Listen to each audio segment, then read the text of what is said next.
del informe final de la Unión Europea. Aquí estamos dentro de nuestro mandato en el periodo estipulado para presentar, pero os quiero decir que voy a intentar hacer una presentación muy corta para tenernos el máximo de tiempo posible para contestar a vuestras preguntas. Entonces, quiero empezar por comentar con ustedes que el informe final, aunque tenga mucho más detalle, más información, más datos, y vosotros tienen una copia con vosotros y también lo vamos a subir hoy, entonces que se quede en línea y disponible para todo el mundo. Pero aunque tenga más datos y más detalles, el informe final no tiene muchas decisiones en términos de contenido del informe preliminar que hemos presentado y los informes subsecuentes y comunicaciones que hemos hecho después de las elecciones. Lo que tiene de distinto es todavía un par de recomendaciones que vamos a presentar hoy y es sobre esas recomendaciones más que me voy a pronunciar. Sin embargo, quiero empezar por hacer una fuerte condena sobre la violencia y las muertes que han ocurrido en este país y que, como es obvio en cualquier democracia, instamos a las autoridades competentes que hagan y concluyan investigaciones para depurar responsabilidades de forma a que estos hechos no se queden impunes. También os quiero decir que en el seguimiento de lo que se ha desarrollado después de las elecciones y de los resultados, queremos hacer un llamamiento a los diferentes actores del proceso electoral para que se sienten las bases de un diálogo nacional inclusivo que permita avanzar en las reformas electorales pendientes. Estas son dos notas que quería destacar en esta presentación y, sin más demoras, pasar directamente a lo que son las recomendaciones que hacemos sugerencia. Muchas de ellas son resultado de problemas ya identificados hace mucho tiempo en la sociedad hondureña. Entonces, no es que estamos aquí inventando la rueda, sino estamos verificando, de acuerdo con el proceso de observación del mandato que tenemos, cuáles son los dominios, las áreas donde hay problemas sistemáticos y que hay que, desde nuestro punto de vista, intervenir y aplicar reformas electorales. Una de estas cuestiones, como es obvio, es la cuestión del censo electoral. Es una discusión interna y hay una necesidad, desde nuestro punto de vista, de proceder a una actualización del Registro Nacional de las Personas para poder, de esta forma, mejorar la fiabilidad del censo electoral. Una segunda recomendación, también un problema que se asiste hace mucho tiempo en este país, tiene que ver con los traslados domiciliarios. Hay que establecer la obligación de aportar pruebas que acrediten los cambios de domicilio solicitados por ciudadanos para verificar que son reales, para que puedan ser reflejados en el censo electoral. Una tercera recomendación tiene que ver con competencias de los tribunales electorales departamentales y municipales, en el sentido de eliminar las competencias de los tribunales electorales departamentales y municipales en materia de consolidación de resultados electorales por estar caídas en desuso y generar más confusión que ayuda al proceso y a su transparencia. Cuarta recomendación tiene que ver con un derecho a un recurso efectivo ante el Tribunal Superior Electoral. Hay lagunas en la ley electoral que tienen que ser colmatadas y este es uno de los dominios que creemos que tiene que ocurrir. Y eso significa que hay que regular los plazos que dispone el Tribunal Superior Electoral para las impugnaciones en algunos ámbitos electorales, de manera que se evite la aplicación subsidiaria de los plazos establecidos en la Ley de Procedimiento Administrativo. También, en la misma línea, recomendamos que exista un derecho efectivo a un recurso ante la Corte Suprema en materia electoral. Agilizar la resolución de los recursos de amparo en materia electoral, después de lo que hemos observado, nos parece fundamental. La sexta recomendación tiene que ver con la fiscalización de la financiación de las campañas electorales, de extender a los partidos políticos los techos de gastos y exigencias de transparencia de ingresos relacionados con la campaña electoral. La séptima recomendación tiene que ver con el refuerzo de las capacidades de la unidad de política limpia. Hay que dotar, en efecto, la unidad de política limpia de presupuesto suficiente y también de independencia para poder desarrollar sus numerosas tareas con autonomía y también eficacia. Octava recomendación, la 8, no sé si se dice octava, pero vosotros ya me conocen y yo invento palabras que no existen, es la de la neutralidad en los medios de comunicación públicos. Los medios de comunicación públicos son pagos con los impuestos de los ciudadanos. Entonces hay que recomendar, como es obvio y nos parece muy evidente, que hay que propiciar la adopción a través de reformas legislativas y buenas prácticas profesionales de mecanismos que garantizan la equidad en materia de tiempo de cobertura y tono y que garantizan la presencia de todos los diferentes candidatos de partidos políticos en informativos durante las campañas, porque como he dicho, hablamos de medios públicos que son pagos con los impuestos de los ciudadanos. En los medios privados proponemos para los medios privados dos recomendaciones. Primera, tiene que ver con la propaganda pagada en los medios privados. O sea, hay que establecer techos específicos para gastos con este tipo de propaganda pagada o limitaciones razonables del tiempo máximo diario por partido. La otra recomendación de los medios privados tiene que ver con su independencia. Eliminación del mecanismo que permita a los medios de comunicación privados el pago de deudas mediante la emisión fuera del periodo de campaña de propaganda institucional del Gobierno en las condiciones que establezca el Presidente de la República. Esto creemos que son condiciones fundamentales para garantizar igualdad de tratamiento, igualdad de comunicación de todos los candidatos de los partidos cuando se presentan a elecciones. También vosotros tienen conocimiento que el trabajo que hicimos de monitoreo se centró mucho no solo en los medios, pero también en las condiciones de ejercicio de la libertad de expresión de los periodistas. A este respecto, tenemos 4 recomendaciones dentro de condiciones de ejercicio de libertad de expresión de los periodistas. La primera, la revisión del artículo 335b del Código Penal, que penaliza la apología del terrorismo en los medios de comunicación, de manera que su aplicación quede únicamente limitada a casos muy explícitos y particularmente graves, dejando siempre a salvo la libertad de expresión e información de los periodistas. La segunda, la de eliminar las penas privativas de libertad en los delitos de calumnia, injuria y difamación. La tercera, de incrementar los medios y capacidades de investigación del Ministerio Público y de la Fiscalía General en los casos de asesinatos de periodistas.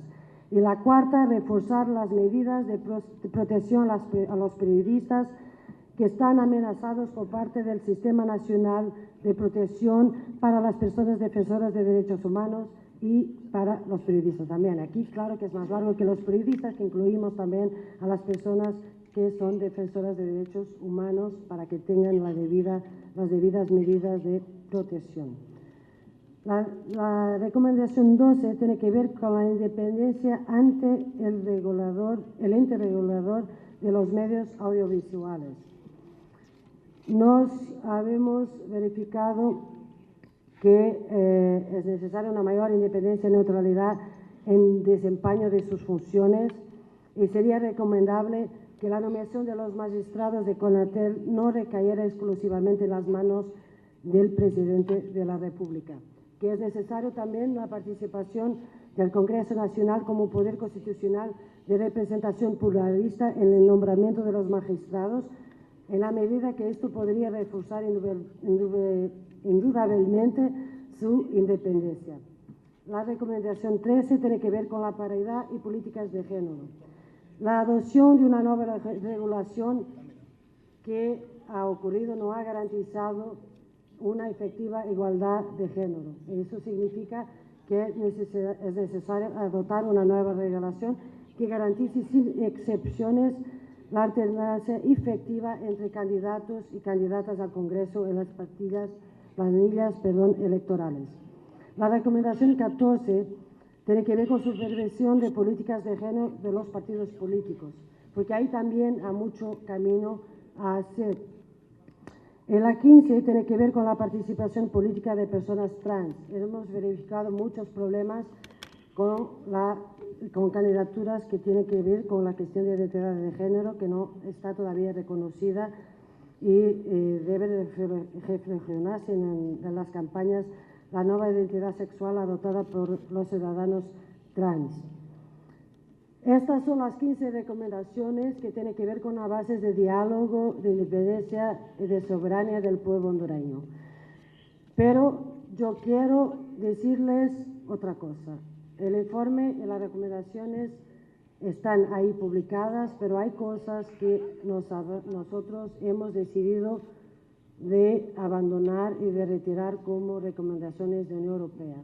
Entonces, que no va a estar escrito en el informe ni en las recomendaciones, porque no es un informe de no recomendaciones, sino de recomendaciones. Y sobre esas les quería hablar en particular de las recomendaciones que hasta 2013 la Unión Europea ha hecho sobre despolitización del Tribunal Superior Electoral y de las mesas de voto. En este informe y con la observación que hemos hecho, hemos comprobado que necesitamos de mantener una vigilancia mutua, una autofiscalización, a decir, en la sociedad hondureña. Si hablamos, y nuestro mandato tiene que ver con reformas de la ley electoral, es de eso que hablamos. Entendemos que las recomendaciones sobre la despolitización del Tribunal Supremo Electoral y de las mesas electorales no se pueden incluir en este informe, porque el actual contexto de Honduras es un contexto de multipartidismo, con la participación de diferentes formaciones políticas en los diversos niveles de administración electoral. Y creemos que esta participación, este pluralismo y esta participación en los diversos niveles aporta transparencia al proceso. Y por eso hemos dejado al lado y retirado de las recomendaciones. Y también en este sentido reiteramos que dado el clima de polarización política que vive el país, el diálogo político es más importante que nunca y que cualquier reforma de callado debería basarse en amplios consensos. En este sentido, hay que ser inclusivo e incluir a todos los actores políticos. Muchas gracias. Lisandro Durán, de MBC, Mi Viña Channel.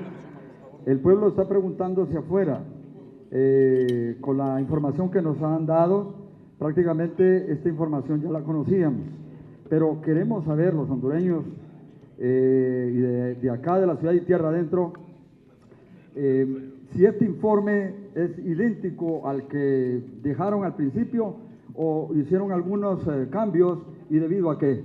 Gracias. Por favor, la siguiente pregunta.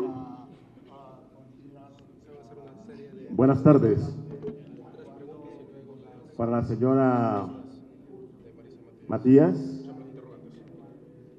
Estas recomendaciones, que son 15 en total, son una obligatoriedad para el gobierno, para que el gobierno pueda cumplirlas, porque tengo entendido que ya en el pasado se habían dado ya algunas recomendaciones en los informes anteriores y algunos no se cumplieron.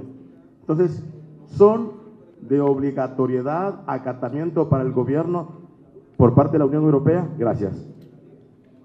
Bien, pasamos a responder estas preguntas. Gracias. Muchas gracias por las preguntas sobre el informe, si es idéntico o si hay cambios. Yo le contestaría que en términos de conclusiones es idéntico. Y por eso empecé esta presentación diciendo, y no hablando mucho del contenido del informe, que tendrán todos y todas la oportunidad de leerlo, pero tiene más detalle, tiene más información, tiene todo lo monitoreo que hemos hecho con los medios, por ejemplo, pero no hay grandes diferencias en términos de las conclusiones que ya tuvimos la oportunidad de presentar, no solo en el informe preliminar, sino también en el informe, en las comunicaciones que hicimos después de las elecciones, y hicimos varias. Y yo voy a recordar otra vez, si es necesario, y porque esto está vinculado a la segunda pregunta, que nuestro mandato es un mandato limitado, que tiene que ver con procesos de observación y que tiene que ver con producción de recomendaciones. Ya lo he dicho muchas veces, Honduras no es miembro de la Unión Europea, como es, por ejemplo, la Organización de Estados Americanos. Y en ese sentido nosotros no tenemos un mandato, tenemos un mandato distinto de otras misiones de observación. Y por eso, dentro del ámbito del mandato, hicimos nuestro trabajo, lo complementamos y tenemos ahí para evaluar, y nos quedamos aquí hasta el viernes, lo que es que decir que seguimos dialogando, escuchando a todos los actores políticos, pero ya tiene más información, todavía no cambia en términos de conclusiones políticas fundamentales. Esto tiene que ver con la segunda pregunta, de si las recomendaciones son una obligación al gobierno o no. Bien, nosotros somos una misión independiente y por algo llamamos recomendaciones. La cuestión es que si planteamos recomendaciones, esperamos que sean aplicadas. Es que también es parte integrante de la tarea de estarmos aquí, de sermos invitados, de producirlas, es que esperamos que sean implementadas. Pero este diálogo, esta cooperación, esta forma de hacer la política tiene que ver con el hecho que una misión independiente recomienda y los actores políticos involucrados en la sociedad hondureña, en este caso sea las autoridades hondureñas, sea también la delegación de la Unión Europea en Honduras, son los que tienen que dar seguimiento a las negociaciones y conversaciones para la aplicación o no de las recomendaciones. En hecho, para nosotros son vinculantes, porque vinculan nuestro trabajo. Pero en la práctica, manteniendo la dimensión de soberanía del pueblo hondureño y de la sociedad hondureña, hay un proceso de negociación. Entonces entendemos estas recomendaciones como un punto de partida, pero claro, tiene que haber diálogo, tiene que haber apertura y las entregamos a las autoridades hondureñas con la esperanza que sean reconocidas como viables, factibles y algo que se pueda poner en práctica. Con esta visita también, con este informe, con estas recomendaciones, iniciamos una nueva fase del proceso. Y es también normal que cuando volvamos, cuando regresamos a Honduras, haremos un trabajo para verificar la implementación de las recomendaciones. ¿En qué forma está? ¿De qué forma no está? Y eso es nuestro trabajo. Pero la dimensión de negociación política, esa tiene que ver con los órganos políticos, que es de Unión Europea, que es del país, de Honduras. Y ahí nosotros recomendamos, nos vamos a batir por ellas, pero seguro que no es nuestro papel de negociarlas, sino de hacer la verificación de la implementación. Bien, pasamos a la siguiente ronda de preguntas, por favor. Buenas tardes, mi nombre es Jorge Burgos, de Criterio.hn. ¿Dónde? Aquí. Hay en el país alrededor de 50 muertos postelectoral, hay tomas de carreteras, hay un caos. Yo no veo en el informe de ustedes ninguna recomendación sobre el fraude que se habla en este país y que se denuncia por todos los medios. Esa es una, y voy a aprovechar para decirles otra. ¿Por qué seguir viniendo? Hacen recomendaciones, en el 2013 se firmó convenio y este país sigue igual, si no es vinculante. ¿Qué se puede hacer? Gracias. Pasamos a las siguientes preguntas. Buenas tardes, Alex Cáceres de HCH. Voy a parecer reiterativo porque hemos hecho la misma interrogante 3 periodistas, señora Matías. Ya todos los hondureños sabemos que hay que despolitizar el Tribunal Supremo Electoral. De igual forma, todos los hondureños sabemos que ocupamos depurar el censo electoral. De igual forma, todos los hondureños ya sabemos que ocupamos nuevos roles, los que están vigilando en las mesas. Prácticamente nos está diciendo algo que ya todos sabemos, pero de que nadie hace lo que ustedes recomiendan. ¿Volveremos a un próximo proceso electoral con las mismas prácticas del pasado? Buenas tardes. La última pregunta de esta ronda, por favor. Cómo no, Marvin Ortiz, de Radio Globo. Buenas tardes. En el 2013, previo al proceso electoral, los partidos políticos en contienda se comprometieron a impulsar reformas electorales de quien saliera ganador de ese proceso. Llegamos a un nuevo proceso y tales reformas las seguimos esperando como sociedad. ¿Qué recomendaciones, en estas recomendaciones que están dando ustedes para que estas recomendaciones no queden escritas en letra muerta ni escritas en hielo, sino que se puedan impulsar y generar mayor confianza tanto a la comunidad nacional como internacional en próximos procesos electorales? Buenas tardes. Muchas gracias. Pasamos a contestar ahora todo este grupo de preguntas. Marisa, adelante. Sí, sobre la cuestión de las muertes, yo empecé esta conferencia de prensa haciéndole referencia. Y todas las veces que tuve oportunidad de hablar en este país, le hice referencia a la condena de la violencia, a la condena de la muerte y no a la impunidad y a que se investigue hasta el final. Como entienden ustedes, no somos nosotros la justicia, pero eso no nos impide de hablar de esta cuestión como una cuestión muy seria, que ya llevamos muy en serio. Nosotros hicimos una evaluación y una observación del proceso electoral. Hay muchas muertes, por ejemplo, por eso hablamos y producimos recomendaciones en el informe que tiene que ver con el asesinato de periodistas y presentamos recomendaciones en este sentido. Pero estas muertes que han ocurrido ya después del proceso de observación, cuando no estábamos aquí, no es por eso que no nos habíamos pronunciado, pero está fuera del periodo y del mandato de nuestra misión, pero hacemos la condena y seguiremos haciendo y seremos una voz a pedir que se busquen las responsabilidades y que no hay impunidad, que no haya impunidad. Eso es muy claro. Entonces, no sé, señor, cómo le voy a decir más veces, porque todas las veces lo voy a repetir igual.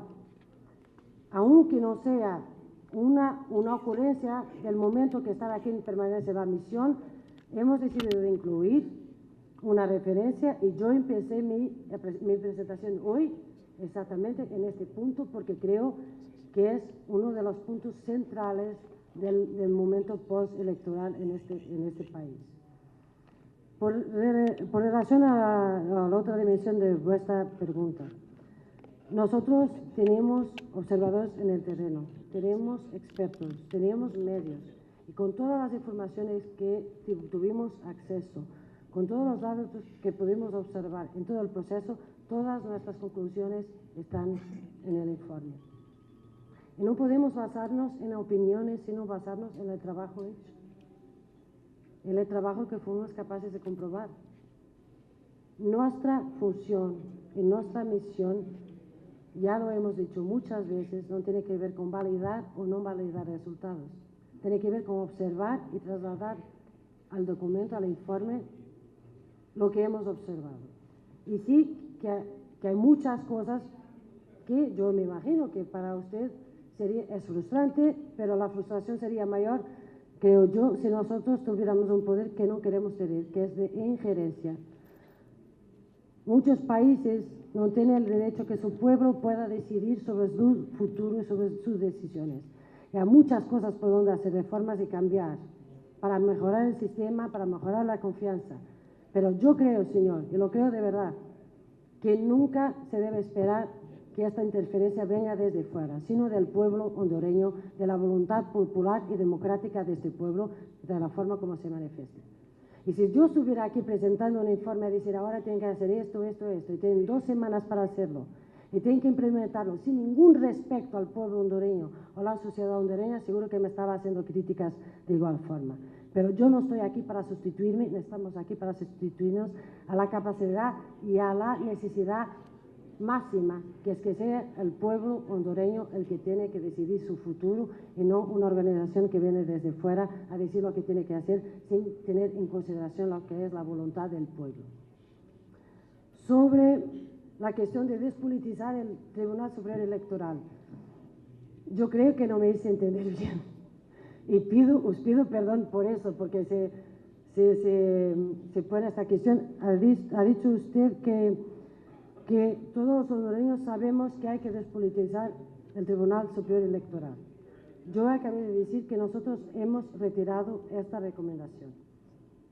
Para nosotros, en este momento, despolitizar el Tribunal Superior Electoral no es una garantía de confianza ni de transparencia, sino al contrario. En ese sentido, entendemos que en un país donde existe ahora pluripartidismo, los órganos que son centrales en el proceso electoral tienen que reflexionar ese pluralismo.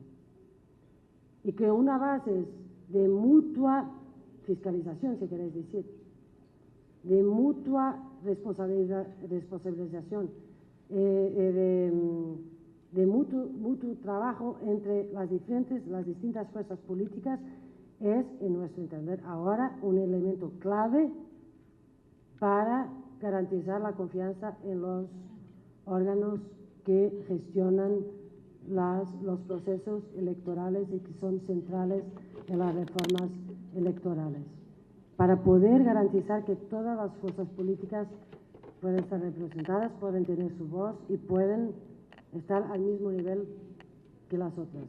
Entendemos, por eso, retirar la despolitización del Tribunal Superior Electoral, porque creemos que si se mantuviera esta recomendación y si fuera por nombramiento a ciudadanos desde la presidencia o desde el gobierno, que no estaríamos garantizando ninguna confianza más que pueda ser garantida con la participación de los distintos partidos políticos.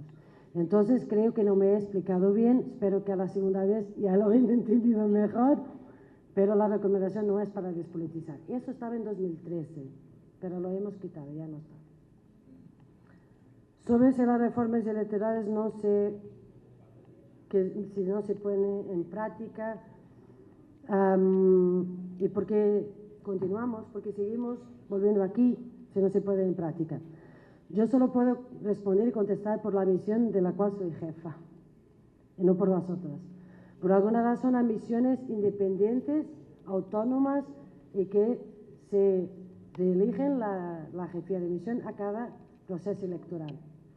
Y como pueden imaginar, también no voy a hacer aquí una evaluación de lo que fueron las misiones anteriores de la Unión Europea. No creo que sea lo más interesante de hacer, ni es mi papel de hacerlo.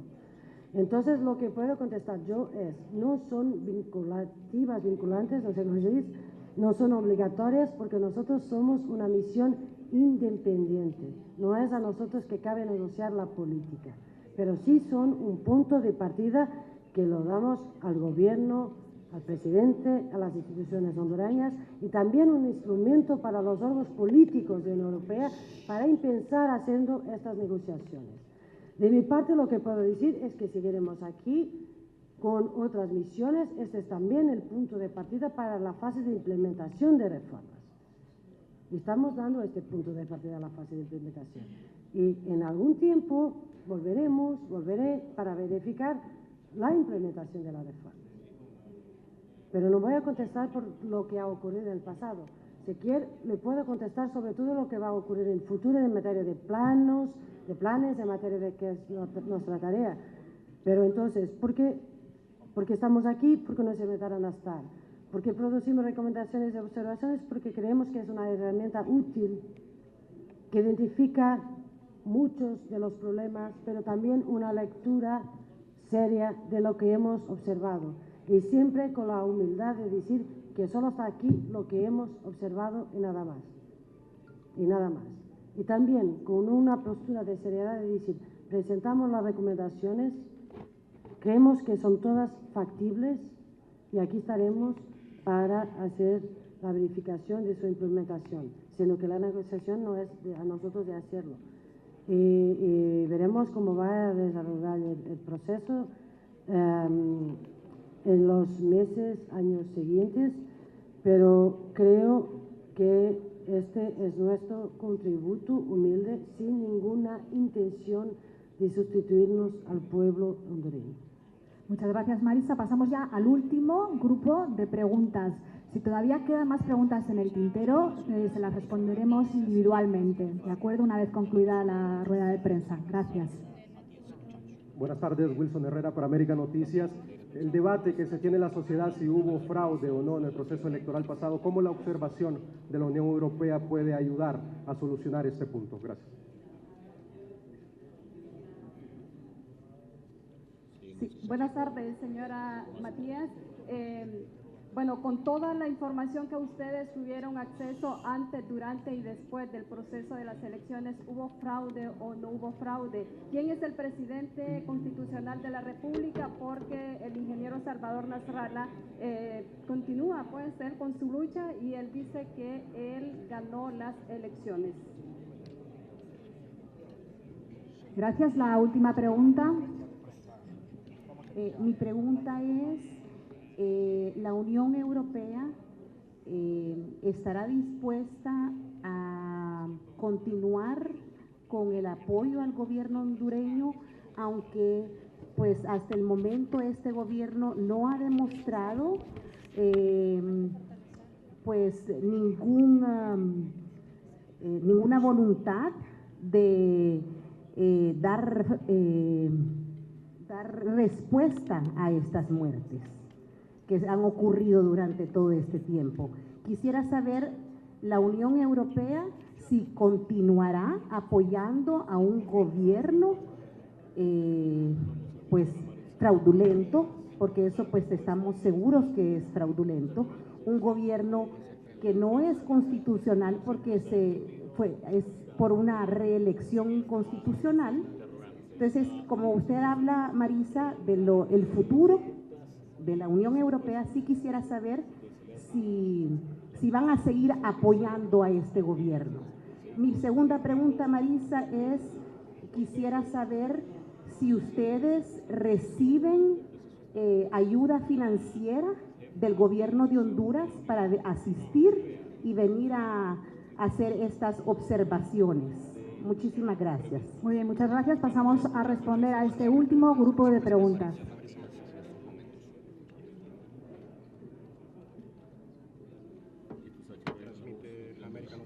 Sobre el proceso, vuelvo a repetir, pido perdón, todo lo que hemos observado está aquí. Y yo creo que hay todo un conjunto de datos, de observaciones, de monitoreos que han sido hechos de forma muy profesional y completa a lo largo de varios meses. En el periodo de campaña, todo eso, que es información muy útil a la sociedad hondureña, que puede ser una herramienta importante y que todavía quizás no estaría mal mirarlo también. No nos quedamos en una mononarrativa, pero mirar de verdad lo trabajo que está aquí producido en todas sus dimensiones, con todos los datos que tienen. Y yo no soy tonta, aunque pueden parecerles a ustedes algunas veces. Entiendo lo que quieren preguntar y yo voy a contestar otra vez, sin ningún problema. Nosotros hemos identificado a lo largo de todo este proceso de observación muchos problemas. Hemos comprobado con hechos muchas malas prácticas. Lo hemos escrito aquí, escrito aquí. Y aquí está con las pruebas, todo. Desde el problema de no haber igualdad de tratamiento de candidatos, al problema de no haber igualdad de recursos, de compra de votos, de irregularidades, otras, muchas, de varios niveles. Pero yo sé que quiere llegar a un punto, que es el punto del número de votos. Entonces, voy a repetir lo que he dicho. Con el acceso que tuvimos a las actas que nos fueran transmitidas por los partidos políticos y la confrontación con las actas que estaban publicadas en el Tribunal Superior Electoral, no hemos encontrado diferencias. Eso que os puedo contestar 1000 veces que me hagan la pregunta. ¿Y por qué entonces también esta cuestión de no despolitizar las mesas de voto? Porque nos parece muy útil que los partidos puedan estar ahí, tener acceso al 100% de las mesas y al 100% de las actas. Porque si tuviéramos acceso al 100% de las actas físicas, estos problemas de confianza no se generaban. Pero solo puedo responder por lo que hemos observado y no por opiniones o por palpites, que no sé si la palabra existe. Y lo que hemos observado es esto que está aquí. Y yo creo, vuelvo a repetirlo, creo que hay aquí herramientas muy útiles en los cambios que necesita Honduras, si la gente de Honduras quiere hacer esos cambios. Y entonces creo que con esto respondo a las dos preguntas que han hecho sobre si hubo fraude o no hubo fraude. Es que nosotros contestamos sobre lo que hemos observado. Y aquí está, ya lo decimos varias veces. Si la Unión Europea va a mantener el apoyo al gobierno hondureño, hay que clarificar que yo no respondo, no contesto en nombre de la Unión Europea. Es que yo soy jefa de una misión de observación electoral. No tengo la arrogancia de ponerme a hablar y a contestar en nombre de una institución que tiene aquí sus órganos propios que le pueden contestar directo o que pueden contactar a los órganos políticos de la Unión Europea. Es que nosotros no hablamos todos por todos, no tenemos todas las mismas tareas, no tenemos todas las mismas competencias, no tenemos todos los mismos mandatos. Y entonces yo creo que sí, que puede ser una pregunta muy interesante para ir procurando y buscando, pero una cosa es segura y eso sí puedo contestar, nunca contestando en nombre de la Unión Europea. Es que la Unión Europea, si tiene programas de apoyo y los tiene, sí, es al pueblo hondureño, a la sociedad hondureña y a programas concretos, no al gobierno X o Z, sino al pueblo y a la sociedad hondureña. Pero si se vaya a seguir apoyando, o sea, lo que sea, pueden preguntar a la señora embajadora de la Unión Europea, pueden preguntar al Servicio Europeo de Relaciones Exteriores, a los órganos, Comisión Europea, yo no puedo contestar a eso. Pero estoy segura que no podemos contestar que lo que intenta la Unión Europea hacer es apoyar al pueblo, a la sociedad hondureña. Y por eso intentamos presentar un trabajo serio, y lo cual no cambia de opinión a cada 2 minutos, porque estamos seguros de los datos que presentamos. Si recibimos algún apoyo del gobierno de Honduras o no, no, ninguno. Nos apoyan los ciudadanos europeos con sus impuestos. Es con ese recursos que venimos aquí y con nada más. Respondemos por todo lo que hablamos y publicamos. Asumimos todas las responsabilidades. No somos perfectos y tampoco decimos que el trabajo que hicimos es perfecto.